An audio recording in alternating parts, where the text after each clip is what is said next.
Rain came softly at first, a whisper upon the sea, then harder, drumming against broken hulls and jagged stone. The island beach was strewn with the remains of battle. Splintered masts, torn sails tangled in black rock, shields half buried in wet sand like forgotten graves. Twilight bled across the horizon in bands of violet and silver, and the ocean rolled restlessly beneath it, lit from within by faint veins of blue fire. Sir Aldrich of Vale knelt alone among the wreckage. His armor, once polished bright enough to mirror the sun, was now dulled with ash, salt, and blood. One pauldron hung cracked at the hinge. His sword lay several paces away, where it had fallen from his hand when the strength finally left him. Every breath burned. Every movement reminded him of wounds he had no time left to count. He had survived the battle, but survival felt strangely similar to defeat. The men he had commanded were gone to the waves or the rocks. The banners they had carried were torn ribbons tangled in surf. The king who sent them here would never know how bravely they had died, or how pointless the slaughter had been. Aldrich bowed his head as rain ran down his brow. Then he heard singing. It was almost too delicate to be real, a thread of melody woven through storm and wind. He looked up sharply, hand searching for a sword that was no longer there. The song came again. Not from land, from the sea. Foam parted in the shallows. A shape rose where the glowing tide curled around the stones, pale and graceful as moonlight. Dark hair clung to bare shoulders. Eyes like stormlit water found his and held them. Below the waist, where a mortal woman's legs should have been, there unfurled a tail of iridescent scales shimmering sapphire, emerald, and silver with every shift of the waves. A mermaid. Old sailors told stories of them in every harbor. Tempters, drowners, spirits of reefs and storms. Some swore they lured men to death with beauty. Others said they rescued only those the sea deemed worthy. Aldrich had never believed any of it. Until now. She moved toward him with fluid strength, tail gliding over wet sand, as if tide and shore obeyed her equally. Rain beaded on her skin like pearls. The blue light in the water brightened around her. "You bleed," she said. Her voice was low and musical, carrying no fear. He laughed once, bitterly.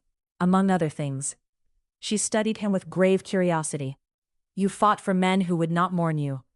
The words struck harder than any blade. "And what would you know of men?" he asked. "Enough to avoid them." A faint smile touched her lips. "Usually." Despite pain, despite exhaustion, he found himself staring. Not merely at her beauty, though it was undeniable, but at the strange calm surrounding her. She seemed untouched by the ruin littering the shore, as if she belonged to a world where steel and kings held no power. "Then why approach me?" he asked. She knelt before him in the shallows, close enough that he could feel the cool radiance of her presence. "Because," she said, "you cast aside your sword when the battle was won." "It was lost." "No," her gaze dipped to where the weapon lay. "You let it go." He had no answer. She reached out slowly, giving him time to refuse. Her fingertips brushed the bruise darkening his jaw.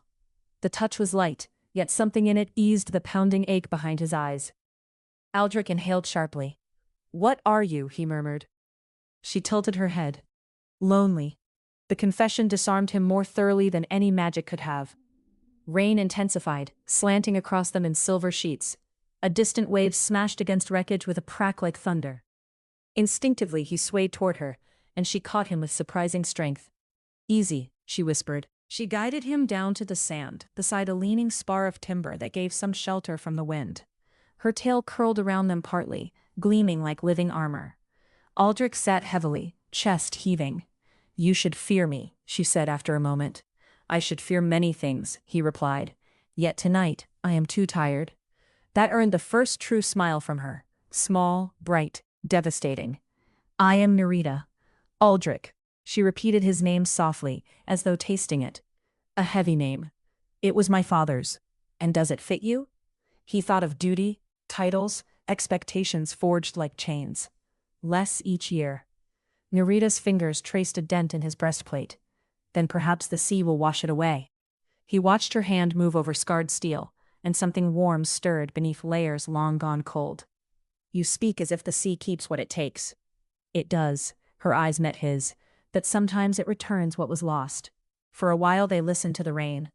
Aldrich told himself he should ask for help, for a boat, for some practical path back to the mainland. Instead he asked, "Do you live here alone?" She looked toward the dark water. "There are others of my kind in distant reefs and caverns. We are not creatures of courts. We do not gather merely to be less lonely." "Then why stay?" "Because this island is forgotten." She glanced at him. "Forgotten places are honest." He laughed quietly. "You would despise kingdoms. I think kingdoms despise themselves enough." He found, to his surprise, that he wanted to keep hearing her speak. The storm shifted. Rain softened to mist. Clouds thinned enough for a pale slice of moon to silver the sea. Narita reached for the straps fastening his gauntlet. "May I?" He hesitated, then nodded. Her nimble hands loosened the buckles and slid the gauntlet free. His skin beneath was raw, reddened, lined with old scars. She turned his hand palm up, studying calluses earned by years of sword hilt and reins. "So much violence," she murmured. "So much training. Are they different?" He almost answered automatically, then stopped. She lowered his hand into the glowing wash of water beside them. Blue light streamed around his fingers. The sting of salt should have hurt, yet instead there came a cool, soothing numbness. He stared. "Sea balm," she said. "A small gift. You heal?" "Sometimes. And sometimes drown sailors?" She smirked. "Only the tiresome ones." Aldrich laughed fully then, the sound rusty with disuse.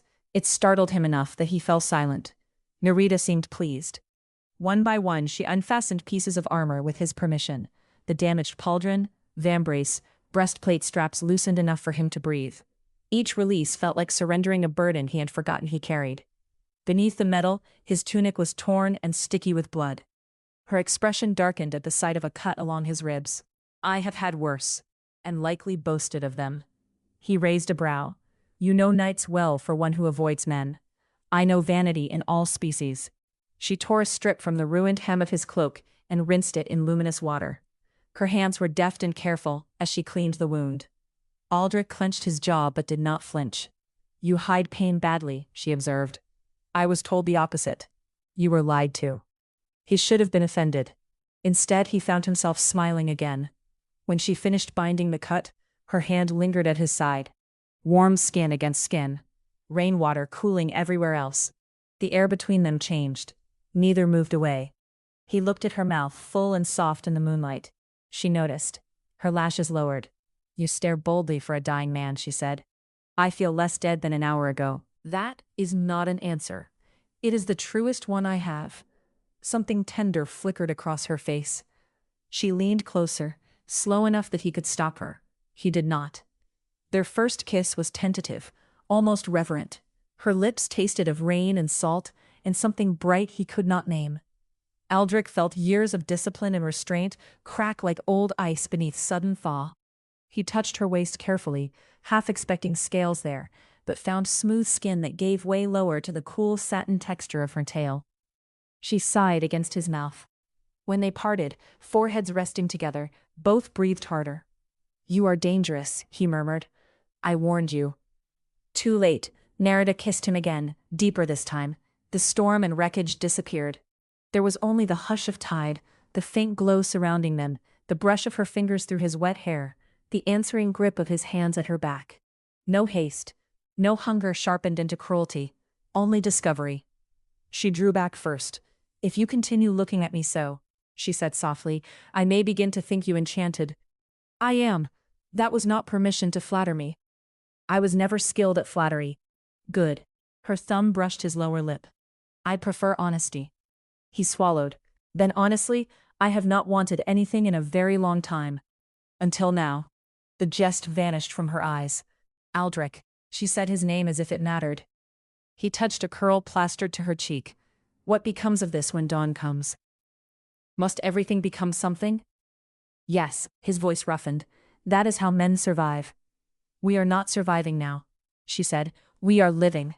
The words struck him silent. Narita slid from the sand into knee-deep water, still holding his hand. Moonlit tide glowed around her tail. "Come," she said. "I cannot swim in armor." "Then leave it." He looked at the scattered steel pieces around him, symbols of rank, proof of service, protection and prison both. Slowly he stripped the rest away. Rain had ceased entirely. Cold wind brushed his skin where metal had been. He felt exposed, absurdly mortal. Nerida's gaze moved over him not with judgment, but appreciation so open it made heat rise through him. "You are beautiful without iron," she said. No one had ever called him beautiful. He stepped into the water. The sea was cold at first, then warming where blue light pooled around her. She guided him farther, until waves leapt his waist. Her arms slid around his neck, his around her. They kissed beneath the moon, while phosphorescent surf curled around their bodies like living silk. He felt her laughter against his mouth when a wave nearly toppled him. "You mock me. I delight in you." Dangerous words. Then hear another. She rested her brow to his. "Stay." "With you?" "With yourself," she said. "With the man who laughed tonight." He looked back toward shore. Armor gleamed dully among wreckage. Beyond it waited kingdoms, debts, commands, graves. Ahead lay dark water and uncertainty. "You ask much. I ask only choice." No king had ever offered him that. He kissed her once more, long and slow, tasting promise and fear together. Then he turned toward land. Her expression shuddered for the briefest instant, pain hidden but visible. He squeezed her hand. "I must walk back once." "Why?" "To tell them I am done." Nerida searched his face, then nodded. "And if they refuse?" He smiled with something like peace. "Then they may come tell the sea." She laughed, bright as bells beneath the tide. When he waded ashore, dawn's first pale hint touched the horizon. He gathered no sword, took no armor save a simple dagger and cloak. He looked once over his shoulder. She floated beyond the breakers, luminous in morning gray. "I will return," he called. "You had better," she answered. "I have grown curious how this story ends." Aldrich started walking. For the first time in years, every step felt like his own. And behind him, where waves kissed the sand, the sea glowed with waiting.